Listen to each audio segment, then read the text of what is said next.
And now for what I've been reading this week. I just finished reading The Handmaid's Tale by Margaret Atwood. There it is on the screen.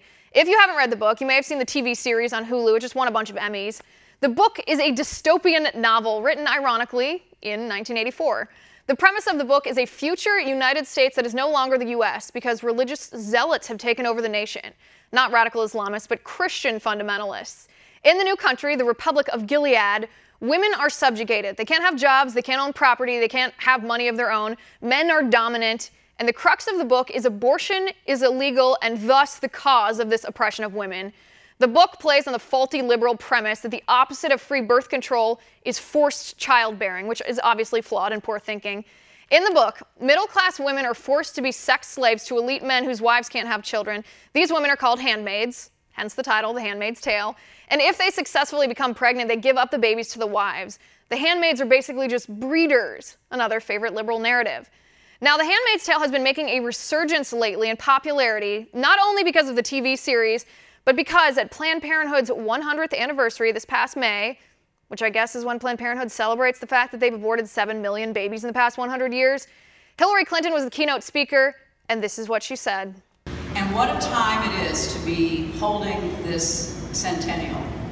Just ask those who have been watching The Handmaid's Tale, a book I read and was captivated by years ago. Now, I am not suggesting this dystopian future is around the corner, but this show has prompted important conversations about women's rights and autonomy. In The Handmaid's Tale, women's rights are gradually, slowly stripped away. As one character says, we didn't look up from our phones until it was too late.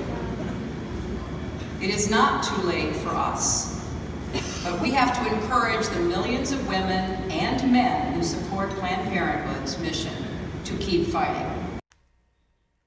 Okay, so the essence of the resurgence in popularity of The Handmaid's Tale is that liberals, like Hillary Clinton, think Republicans are religious zealots. And they've been trying to scare voters into thinking if we elect Republicans, women will be oppressed. If we make abortion illegal, women will be forced to be sex slaves who bear children for hypocritical elitists masquerading as the morality police. It's utter nonsense. It's obviously not true at all.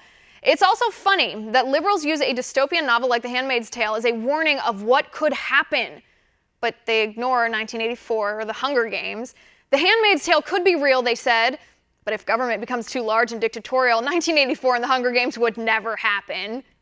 All in all, I'd give The Handmaid's Tale a medium grade. It's not my style of writing, but it is an easy read, and it does give you a glimpse inside the head of feminist weirdos, which is why I read it in the first place.